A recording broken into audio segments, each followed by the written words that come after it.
എല്ലാ പ്രിയ സുഹൃത്തുക്കൾക്കും MRS ഇലക്ട്രോണിക്സിൻ്റെ പുതിയൊരു വീഡിയോയിലേക്ക് സ്വാഗതം. ഷാർപ്പ് ഡ്യുവൽ ഇൻവെർട്ടർ AC-യുടെ PCB ആണ്. ഈ ഒരു PCBയുടെ കംപ്ലൈൻ്റ് എന്ന് പറയുന്നത് ഔട്ട്ഡോറിലുള്ള ഫാൻ മോട്ടർ വർക്ക് ചെയ്യുന്നില്ല എന്നുള്ളതാണ്. അപ്പോൾ നമുക്ക് ഇവിടെ ഔട്ട്ഡോറിൽ ഫാൻ മോട്ടർ എടുക്കത്തില്ല, പക്ഷേ കംപ്രസർ കുറച്ച് നേരം വർക്ക് ചെയ്തിട്ട് ഓഫായി. അതായത് ഈ ഒരു ഫാൻ മോട്ടർ. അപ്പോൾ നമുക്ക് ഇവിടെ ചെക്ക് ചെയ്യാൻ വേണ്ടിയിട്ട് ഞാൻ എല്ലാ കാര്യങ്ങളും കണക്ഷനും കാര്യങ്ങളെല്ലാം കൊടുത്തു വെച്ചിട്ടുണ്ട്. ഇതിൻ്റെ കംപ്രസറിൻ്റെ കണക്ഷൻ കൊടുത്തിട്ടുണ്ട്.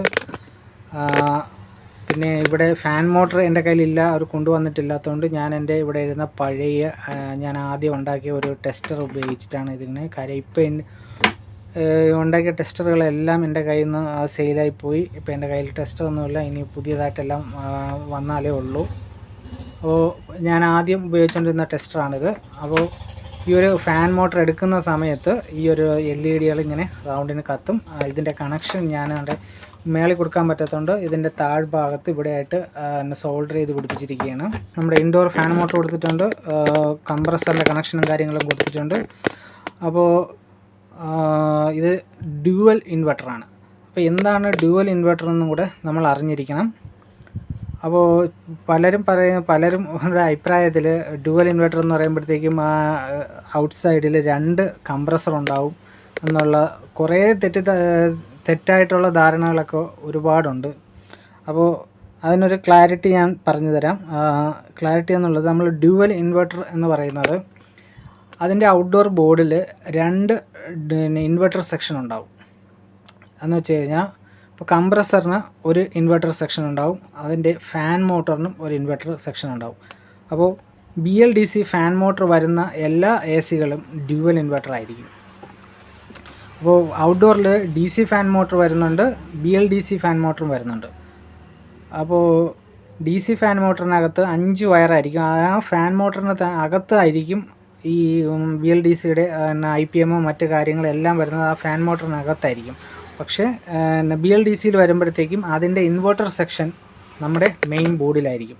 അതിന് 2 IPM ഉണ്ടായിരിക്കും. അപ്പോൾ ഈ ഒരു ബോർഡിനകത്ത് നമുക്ക് കംപ്രസറിന് വേണ്ടിയിട്ട് ഈ ഒരു ഹീറ്റ് സിങ്കിൻ്റെ അടിയിൽ ഒരു IPM ഉണ്ട്, ഫാനിന് വേണ്ടിയിട്ട് ഈ ഒരു ഹീറ്റ് സിങ്കിൻ്റെ അടിയിലും ഒരു IPM ഉണ്ട്. അങ്ങനെ 2 IPM വരുന്നത് കൊണ്ടിട്ടാണ് ഇതിനെ ഡ്യുവൽ ഇൻവെർട്ടർ AC എന്ന് പറയുന്നത്. ഓക്കെ, അതേ കണക്ക് തന്നെ നമ്മുടെ കംപ്രസറിനകത്തും ഡ്യുവൽ കംപ്രസറും ഉണ്ട്, സിംഗിൾ കംപ്രസറും ഉണ്ട്. ഞാനിപ്പോൾ ഉപയോഗിച്ചിരിക്കുന്നത് ഡ്യുവൽ റോട്ടറി കംപ്രസറാണ്. ഇപ്പോൾ ഡ്യുവൽ റോട്ടറി കംപ്രസർ എന്ന് പറയുമ്പോഴത്തേക്ക് അതിനകത്ത് 2 ഇത് കണക്ക് ഇൻലെറ്റ് ഉണ്ടാവും. നമ്മുടെ ഇവാബ്രേറ്ററിൻ്റെ താഴെയായിട്ട് 2 ഇത് കണ്ടല്ലോ, ഈ 2 ഇതുണ്ടാവും, ഇൻലെറ്റ് ഉണ്ടാവും. അപ്പോൾ ഇങ്ങനെ വരുന്നതിന് ഡ്യുവൽ റോട്ടറി കംപ്രസർ എന്ന് പറയും. ഇതിനകത്ത് വരുന്നത് പിസ്റ്റൺ അല്ല, റോട്ടറി കണക്കുള്ള ഒരു സംവിധാനമാണ്. ഓക്കെ, അപ്പോൾ ഇനി ഡ്യുവൽ ഇൻവെർട്ടർ എന്ന് പറയുമ്പോഴത്തേക്കും എല്ലാവരും ഈ ഒരു കാര്യം നമ്മുടെ മൈൻഡിൽ വയ്ക്കുക. അതിൻ്റെ ഫാൻ മോട്ടറും BLDC ഫാൻ മോട്ടറായിരിക്കും ഈ ഡ്യുവൽ ഇൻവെർട്ടറിൽ വരുന്നത്. ഓക്കെ, അപ്പോൾ നമ്മുടെ വർക്കിലോട്ട് പോകാം. അതിനു മുന്നേ നിങ്ങൾ ആദ്യമായിട്ടാണ് എൻ്റെ ഈ ചാനൽ കാണുന്നത് എന്നുണ്ടെങ്കിൽ മറക്കാതെ സബ്സ്ക്രൈബ് ചെയ്യുക, കൂടെ ബെല്ലൈക്കണും അമർത്തുക. ഓക്കെ, അപ്പോൾ നമുക്കിതൊന്ന് പവർ ഓൺ ചെയ്ത് നോക്കാം. ഞാനിപ്പോൾ കണക്ഷനും കാര്യങ്ങളെല്ലാം കൊടുത്തു വെച്ചിട്ടുണ്ട്. കംപ്രസർ എടുക്കുന്നതിന് മുന്നേ നമ്മുടെ ഈ ഒരു ഫാൻ മോട്ടർ എടുക്കണം. ഫാൻ മോട്ടർ എടുക്കുന്ന സമയത്ത് നമ്മുടെ ഈ ലൈറ്റുകളെല്ലാം, ഞാൻ പവർ കൊടുത്തിട്ടുണ്ട്, പവർ ഓൺ ചെയ്യണം. പവർ ഓൺ ആയിട്ടുണ്ട്. ഇപ്പോൾ ഡിസ്പ്ലേ ഓൺ ആയിട്ടില്ല. അപ്പോൾ ഇൻഡോറിലുള്ള സ്റ്റാൻഡ് ബൈ റിലീസ് ചെയ്യണം. ഓക്കെ, ഇൻഡോറിലുള്ള സ്റ്റാൻഡ് ബൈ റിലീസ് ചെയ്ത്, ഇതിൻ്റെ ഡിസ്പ്ലേ കംപ്ലൈൻ്റ് ഉണ്ട്. ഒരു അതേ കത്തുന്നുള്ളൂ, 2 ഡോട്ട് വരണം. ഡിസ്പ്ലേ കംപ്ലൈൻ്റ് ആണ് ഇതിൻ്റെ. ഓക്കെ, ഇനി നമുക്ക് ഇപ്പോൾ സ്റ്റാൻഡ് ബൈ റിലീസായിട്ടുണ്ട്. ഇനി നമുക്ക് ഇതിൻ്റെ കംപ്രസറും ഫാനും എടുക്കുന്നത് വരെ നമുക്കൊന്ന് വെയിറ്റ് ചെയ്യാം. അപ്പോൾ വീഡിയോയിൽ വരുമ്പോഴത്തേക്കും ഈ ഒരു പാർട്ട് ഞാൻ സ്കിപ്പ് ചെയ്യും. കാര്യം കംപ്രസർ എടുക്കുന്ന ആ ഒരു ടൈമിലായിരിക്കും ഞാൻ സ്കിപ്പ് ചെയ്തിട്ട് ആ വീഡിയോസ് വരിക.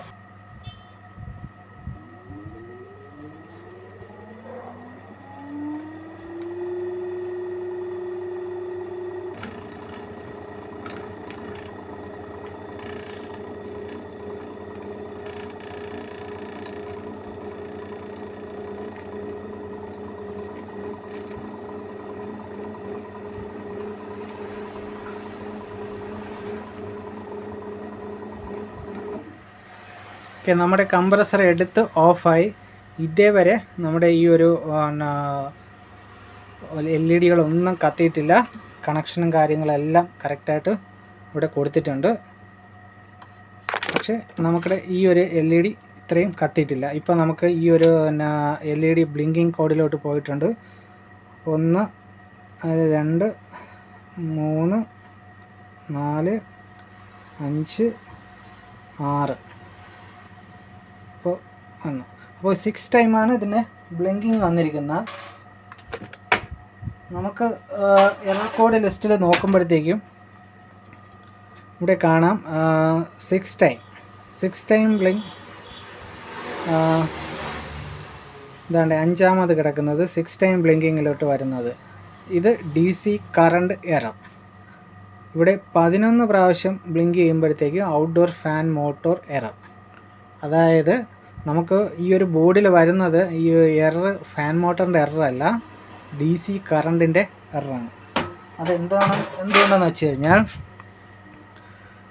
നമ്മുടെ ഫാൻ മോട്ടർ വർക്ക് ചെയ്യുന്നതിൻ്റെ ആ ഒരു എറർ നമ്മുടെ MCUവിന് കിട്ടുന്നില്ല. ഫാൻ മോട്ടറിൻ്റെ IPM വർക്ക് ചെയ്യുന്നുണ്ടോ ഇല്ലയോ എന്നുള്ളത് നമ്മുടെ MCUക്ക് കിട്ടുന്നില്ല. അതുകൊണ്ടിട്ടാണ് നമുക്കിപ്പോൾ ഇവിടെ 6 ടൈം ബ്ലിങ്കിങ് വന്നത്. ഇല്ലെന്നുണ്ടെങ്കിൽ ആ എറർ കിട്ടുന്നുണ്ടെങ്കിൽ നമുക്ക് 11 പ്രാവശ്യം ബ്ലിങ്കിങ് വന്നത്. അപ്പോൾ DC കറണ്ട് എറർ എന്ന് പറയുന്നത് ഇപ്പോൾ ഈ നമ്മുടെ കംപ്രസറിൻ്റെ IPM-നും ഈ ഒരു ഫാൻ മോട്ടറിൻ്റെ IPM-നും കറണ്ട് സെൻസിങ്ങിന് വേണ്ടിയിട്ട് അതിൻ്റെ കമ്പറേറ്റർ IC ഉപയോഗിച്ചിട്ടുണ്ട്. ആ കമ്പറേറ്റർ IC കറക്റ്റായിട്ട് ഉള്ള ഒരു ഔട്ട്പുട്ട് കൊടുത്തില്ല എന്നുണ്ടെങ്കിൽ ഈ ഒരു എറർ 6 ടൈം ബ്ലിങ്കിങ്ങിലോട്ട്. ഓക്കെ, അപ്പോൾ നമ്മുടെ ഈ ഒരു ഫാൻ മോട്ടർ കറക്റ്റായിട്ട് വർക്ക് ചെയ്യുന്നില്ല.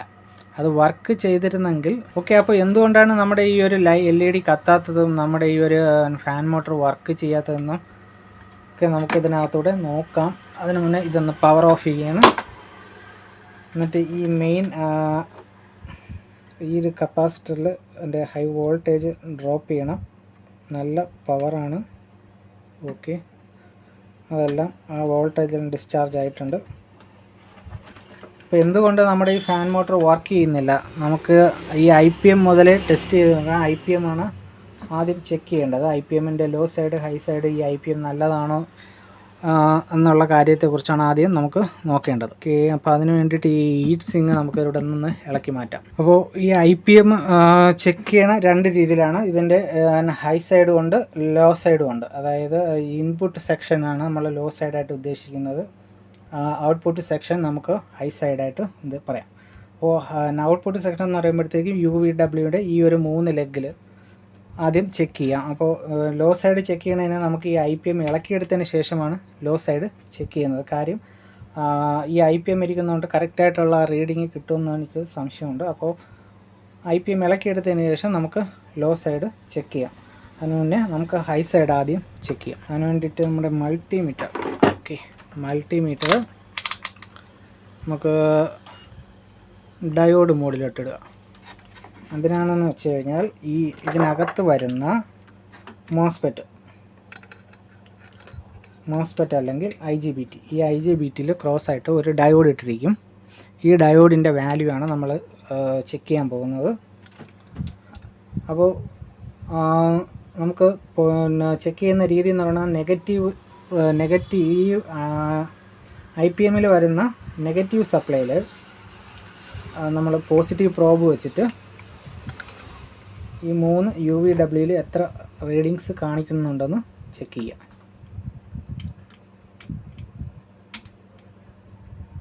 ഇവിടെ 600 കാണാൻ പറ്റുന്നില്ല. ഇവിടെ നമുക്ക് 636 കിട്ടുന്നുണ്ട്. 636. ഈ റീഡിങ് തന്നെ ആയിരിക്കണം നമുക്ക് എല്ലാ സെക്ഷനിലും കിട്ടേണ്ടത്. ഇവിടെ 637, 636 കറക്റ്റ്, 636 കറക്റ്റ്. ആ ഒരു സെക്ഷനിലോട്ടുള്ള ഡയോഡുകളെല്ലാം കറക്റ്റ്. ഇനി നമ്മൾ പോസിറ്റീവിൽ നെഗറ്റീവ് പ്രോബ് വെച്ചിട്ട്, അതായത് മെയിൻ സപ്ലൈയിൽ ഈ കപ്പാസിറ്ററിൻ്റെ പോസിറ്റീവ് സൈഡിൽ ഇതിവിടെ വരും. ഓക്കെ, അവിടെ നമ്മൾ നെഗറ്റീവ് പ്രോബ് വെച്ചിട്ട് ചെക്ക് ചെയ്യാം. അപ്പോൾ നമുക്ക് 636 കിട്ടണം. ഓക്കെ, ഇവിടെ റീഡിങ് വരുന്നത് 1.2 എന്നുള്ള റീഡിങ്ങാണ് വരുന്നത്. അത് റോങ് ആയിട്ടുള്ള തെറ്റായിട്ടുള്ള റീഡിങ്ങാണ്. അടുത്ത പോയിന്റിൽ 2.0,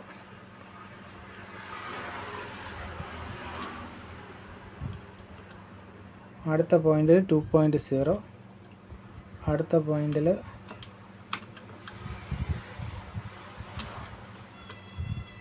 അടുത്ത പോയിന്റിൽ റീഡിംഗ് ഒന്നും തന്നെ കാണിക്കുന്നില്ല.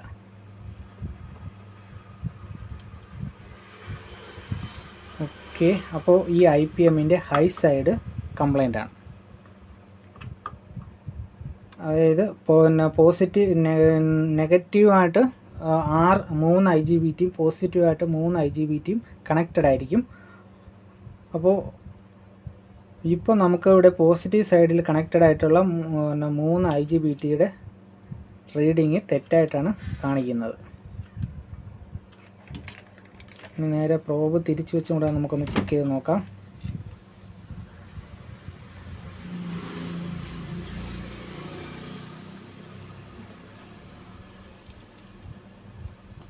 ഓക്കെ, നെഗറ്റീവ് സൈഡിലും പ്രോബ് തിരിച്ച് ചെന്ന് നോക്കാം. ഇവിടെ റീഡിങ് കാണിക്കുന്നില്ല. അപ്പോൾ എൻ്റെ ഒരു നിഗമനത്തിൽ ഈ ഒരു IPMൻ്റെ പോസിറ്റീവ് സൈഡിൽ കണക്റ്റഡ് ആയിട്ടുള്ള 3 IGBTയും കംപ്ലൈൻ്റ് ആണ്. ഓക്കെ, അപ്പോൾ ഈ ഒരു IPM ഫോൾട്ടി IPM ആണ് ഇതിനകത്ത് കിടക്കുന്നത്. നമുക്ക് ഈ IPM റിമൂവ് ചെയ്തിട്ട് നമുക്ക് ഇതിൻ്റെ ലോ സൈഡിൽ വരുന്ന വാല്യൂസ്, അത് 6 ഹൈ സൈഡും ലോ സൈഡുമായിട്ട് 6 കണക്ഷൻ ഉണ്ടാവും. അതിൻ്റെ വാല്യൂ ചെക്ക് ചെയ്യാം. അതിന് വേണ്ടിയിട്ട് ഈ IPM നമുക്കിതിനകത്തുനിന്ന് അഴിച്ചെടുക്കണം. ഓക്കെ, IPM പോയത് കൊണ്ടിട്ട് നമുക്ക് പ്രോപ്പറായിട്ട് അഴിച്ചെടുക്കണമെന്നില്ല. നമുക്കിത് കട്ട് ചെയ്ത് എടുത്താലും മതി. എന്തായാലും ഈ IPM മാറണം. അപ്പോൾ നമുക്ക് കംപ്ലൈൻറ്റ് IPM കട്ട് ചെയ്ത് എടുക്കാം.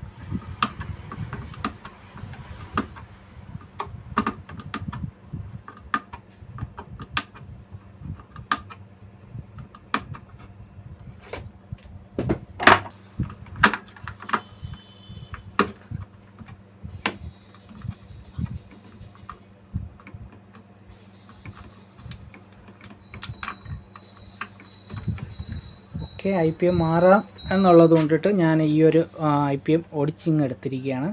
ഇത് തോഷിബ കമ്പനിയുടെ TPD 4123K എന്ന് പറയുന്ന IPM ആണ്.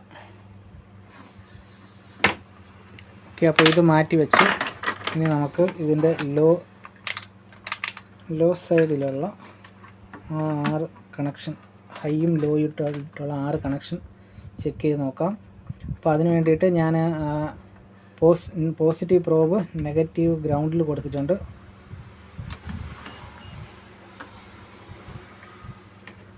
ഇവിടെ ഈ 6 കപ്പാസിറ്റേഴ്സ് ഉണ്ടാവും. ഈ 6 കപ്പാസിറ്റേഴ്സാണ് നമ്മുടെ ആ ഒരു കണക്ഷൻ, 6 കണക്ഷൻ.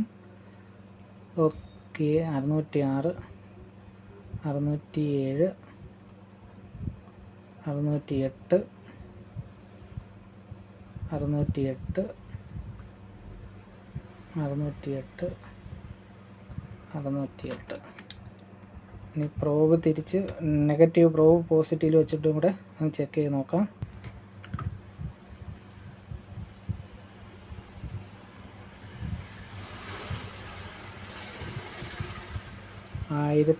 1.5,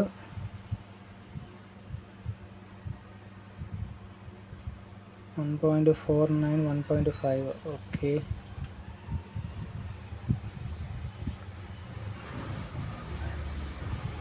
ഓക്കെ,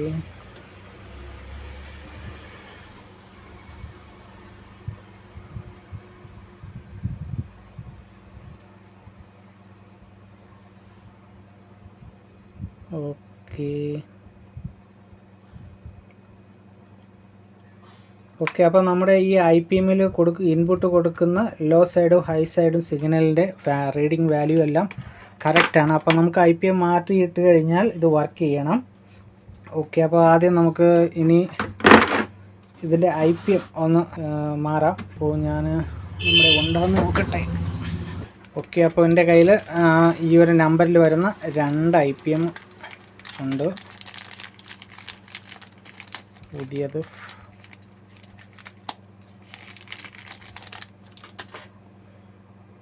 ഓക്കെ, ഈ ഒരു IPM തോഷിബ TPD 4123K, ഇത് 2 പുതിയ IPM എൻ്റെ കയ്യിലുണ്ട്. അപ്പോൾ ഈ ഒരു IPM നമുക്കിതിനകത്തിട്ട് സെറ്റ് ചെയ്തതിന് ശേഷം നമുക്ക് ആദ്യം ഇതിൻ്റെ റീഡിങ് കറക്റ്റായിട്ട് ആ ഒരു പോസിറ്റീവ് സൈഡിലും നെഗറ്റീവ് സൈഡിലും വെച്ച് ചെക്ക് ചെയ്യുമ്പോഴത്തേക്കും കറക്റ്റ് റീഡിങ് കിട്ടുന്നുണ്ടോയെന്ന് നോക്കാം. അതിനുശേഷം നമുക്കതൊന്ന് ഓൺ ചെയ്തിട്ട് ഈ LED പ്രോപ്പറായിട്ട് വർക്ക് ചെയ്യുന്നുണ്ടോ എന്നും കൂടെ ചെക്ക് ചെയ്ത് നോക്കാം. അപ്പോൾ ഞാൻ ഈ IPM ഇരുന്ന ഈ ഒരു ലെഗുകളെല്ലാം ഒടിച്ചെടുത്തിരിക്കണെല്ലാം ക്ലീൻ ചെയ്ത് ഈ ഒരു IPM ഇതിനകത്ത് സെറ്റ് ചെയ്തിട്ട് വരാം. ഓക്കെ, അപ്പോൾ ഇവിടെ ക്ലീൻ ചെയ്ത് പുതിയ IPM ഞാൻ ഇതിനകത്ത് സെറ്റ് ചെയ്ത് വെച്ചിട്ടുണ്ട്. സോൾഡർ ചെയ്തൊക്കെ പിടിപ്പിച്ചിരിക്കുകയാണ്. ഇനി നമുക്ക് അടുത്ത നേരത്തെ നമ്മൾ UVW ചെക്ക് ചെയ്യുന്ന സമയത്ത് ആ പോസിറ്റീവ് സൈഡിൽ ചെക്ക് ചെയ്യുമ്പോഴത്തേക്കും നമുക്ക് കറക്റ്റായിട്ടുള്ള റീഡിങ് കിട്ടുന്നില്ലായിരുന്നു.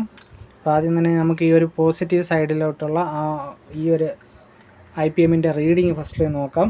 അപ്പോൾ പോസിറ്റീവ് സൈഡിൽ ഹൈ വോൾട്ടേജ് സൈഡിൽ നമ്മൾ നെഗറ്റീവ് പ്രോബ് വെച്ചിട്ട്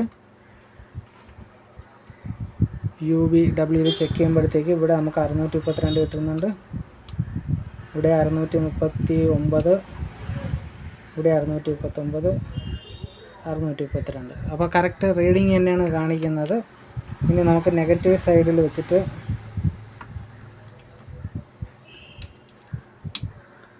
ഇപ്പോൾ ഈ മൂന്നിൻ്റെ റീഡിങ് കറക്റ്റായിട്ട് വന്നിട്ടുണ്ട്.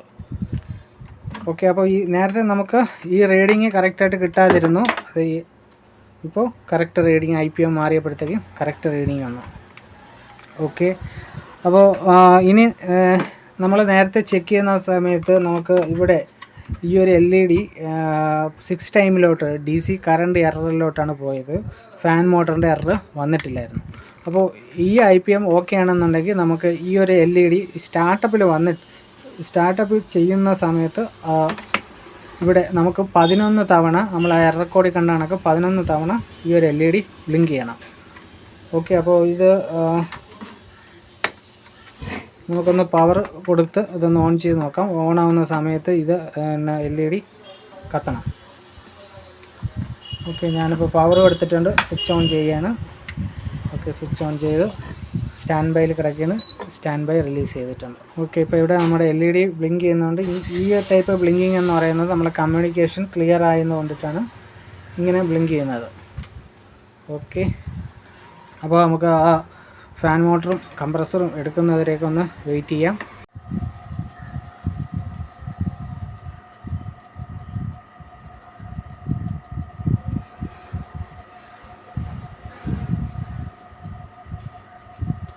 ഓക്കെ, ഇപ്പോൾ നമ്മുടെ ആ ഒരു ഫാൻ മോട്ടർ എടുത്തിട്ടുണ്ട്. ഈ ഒരു LED ബ്ലിങ്കിങ് കോഡിലോട്ട് പോയിട്ടുണ്ട്. ഇവിടെ ഉണ്ടോ സ്റ്റാർട്ടപ്പ് ആവുന്നുണ്ട്. നേരത്തെ ഇങ്ങനെ ഒരു സ്റ്റാർട്ടപ്പ് പോലും നമുക്ക് ഇവിടെ ഇല്ലായിരുന്നു. ഇപ്പോൾ കംപ്രസർ എടുത്തിട്ടുണ്ട്.